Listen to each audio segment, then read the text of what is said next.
अगर आप माला माल वीकली या भागम भाग जैसी मूवी देखने के शौकीन हैं तो ये दो मूवीज बिल्कुल मिस मत करिएगा।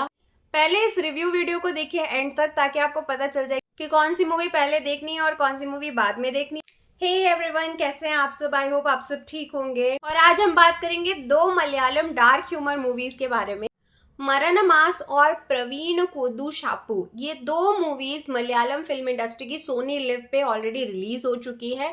मरनमास आपको हिंदी में देखने को मिल जाएगी, दूसरी जो मूवी है वो आपको मलयालम में देखने मिलेगी, लेकिन आपको सबटाइटल्स के साथ देखने मिलेगी। अब मैं इसका कंपैरिजन वीडियो इसलिए बना रही हूँ ताकि आपको पता चले कि दोनों में से कौन सी मूवी का कंटेंट जो है वो ज्यादा रिफ्रेशिंग है, ज्यादा एंगेजिंग है और कौन सा आपको ज्यादा पसंद आ सकता है। लास्ट 15 सालों से मलयालम फिल्म इंडस्ट्री ने, अगर थ्रिलर की बात की जाए, अपने कंटेंट के रिलेटेड धूम मचा के रखी है।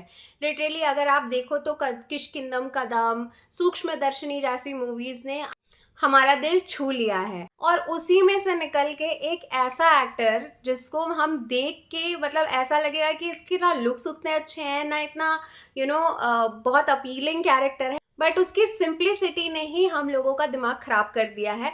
प्लस उसकी acting is like mind blowing. BECIL Joseph की मैं बात कर रही हूँ। बेसिल जोसेफ की जो मैंने पहली मूवी देखी थी वो देखी थी जय जय जय है। एनी विच वेज उसके बारे में हम बाद में बात करेंगे। मरनमास और प्रवीण कोदू शप्पू, दोनों ही मूवीज में बेसिल जोसेफ ने की है लीड एक्टिंग। और दोनों ही dark comedy plus thriller plus suspense, इन सब चीजों का मिक्सचर है। अगर मैं दोनों मूवीज की सिमिलैरिटी की बात करूं तो एक्टर बेसिल जोसेफ सेम है। सोनी लिव पे दोनों ही रिलीज हुई हैं। दोनों डार्क कॉमेडी पे वर्क की गई हैं। अपार्ट फ्रॉम दैट दोनों में नाइट सीन्स का जो है रेलेवेंस ज़्यादा है। इसका मतलब दोनों की डायरेक्शन शूटिंग बहुत ज़्यादा अच्छे से दिखाई गई है। अपार्ट फ्रॉम दैट दोनों लो बजट मूवी है बट दोनों एंगेजिंग मूवी है। सो अब पहले मैं मरनमास की बात करती हूँ। मरनमास हिंदी में अवेलेबल है, जैसा कि मैंने आपको बताया, तो आप जाके उसको देख सकते हैं। एक सस्पेंस थ्रिलर मूवी में क्या होता है कि आपको क्लाइमैक्स तक लेके जाते हैं और उसके बाद रिवील करते हैं कि किलर कौन था। इस मूवी में ऑलरेडी एक सीरियल किलर है और उस सीरियल किलर का कैरेक्टर ऑलरेडी स्टार्टिंग में ही रिवील कर दिया जाता है। बट इस मूवी में ऐसा नहीं कि एंगेजिंग नहीं है, इसमें आपको दिखाया जाएगा कि क्लाइमैक्स में क्या होता है। मतलब धीरे धीरे जैसे जैसे कैरेक्टर्स की रिवीलिंग होती है, थोड़े बहुत लेयर्स और खुलते जाते हैं और आपको पंचेस बहुत ज़्यादा लैंड करेंगे। प्लस जो कॉमेडी के सीन्स है वो भी बहुत ज़्यादा हिटिंग है। और नाइट का जो डायरेक्शन है, मतलब जो शूटिंग का जो डायरेक्शन है बस के इर्द गिर्द, वो भी आपको बहुत पसंद आएगी। लेकिन हाँ, इस मूवीज़ में बहुत सारे फ्लॉज भी हैं। ये मूवी मेरे को वन टाइम वॉच भी नहीं लगी क्योंकि ये एवरेज एक्सपीरियंस देती है। मैं ये जब मूवी देख रही थी तो मुझे लिटरली भागम भाग या माला माल वीकली की याद आ रही थी। और मैं सीरियसली होप करती हूँ कि बॉलीवुड फिर से कुछ ऐसे कंटेंट्स लेके आए जो उन्होंने बनाने बंद कर दिए हैं। सेकेंड ड्रॉबैक इस मूवी का ये है कि ये मूवी लास्ट लास्ट में होते होते बहुत प्रिडिक्टेबल हो जाती है, तो इसलिए कुछ ज़्यादा नया रहता नहीं है बताने के लिए, बहुत ज़्यादा लेयर्स खुलते नहीं है। तो वन टाइम वॉच आप देख सकते हो क्योंकि ये बहुत क्लीन कंटेंट है और आपको मज़ा भी बहुत आता है पंचेस की वजह से। अब हम बात करते हैं अपनी मेन मूवी की, प्रवीण कोदू शप्पू।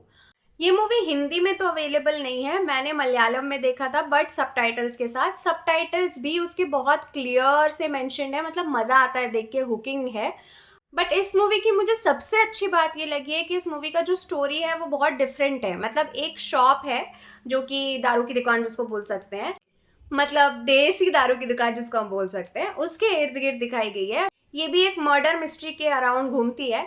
इसमें इनिशियली ही मर्डर हो जाता है बट बहुत बाद में जाके खुलासा होता है कि मर्डर किया किसने है और किस तरीके से किया है। सबसे अच्छी बात मुझे इस मूवी की ये लगी है कि सिर्फ एक एक्टर के बल पे ये मूवी नहीं चली है।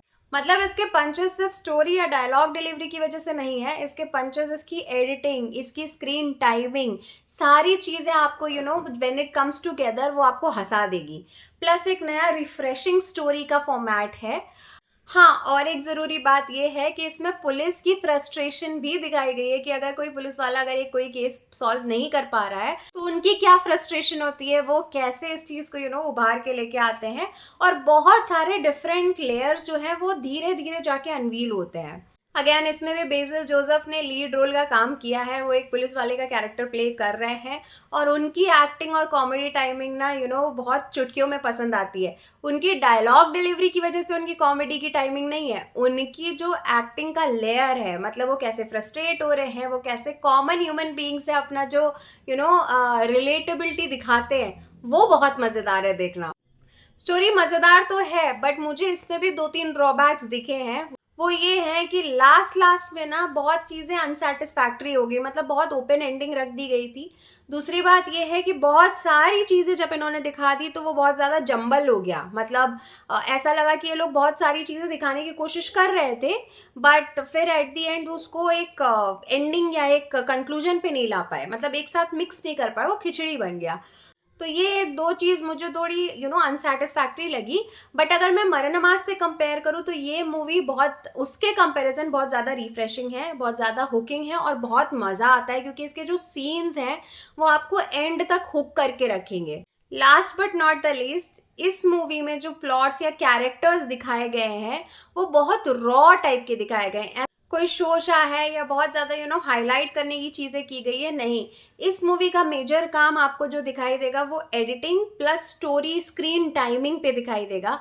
बहुत सारी चीज़ें आपको बैक एंड फोर में जाके आपको समझ में आएंगी बट क्लियरली आपको ये मूवी एक सस्पेंस थ्रिलर की फील देगी इन अ डार्क कॉमेडी।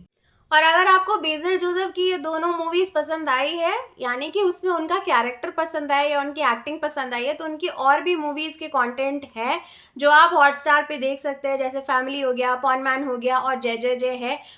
वो ज़्यादा एंगेजिंग कंटेंट है जिनको आप इसके बाद अपने लिस्टिंग में डाल सकते हैं।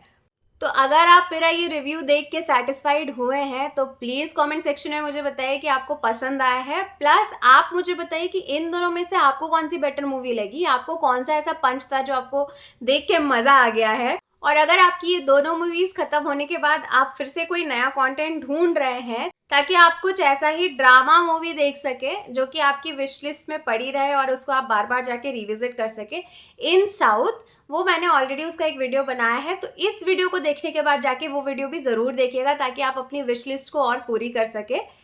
चलिए जल्दी से लाइक शेयर और सब्सक्राइब कर दीजिएगा और बेल बटन दबाना ना भूलें ताकि जब मैं आऊँ तो पता चल जाए। चलिए मिलते हैं अपने नेक्स्ट वीडियो में, तब तक के लिए bye bye, lots of love.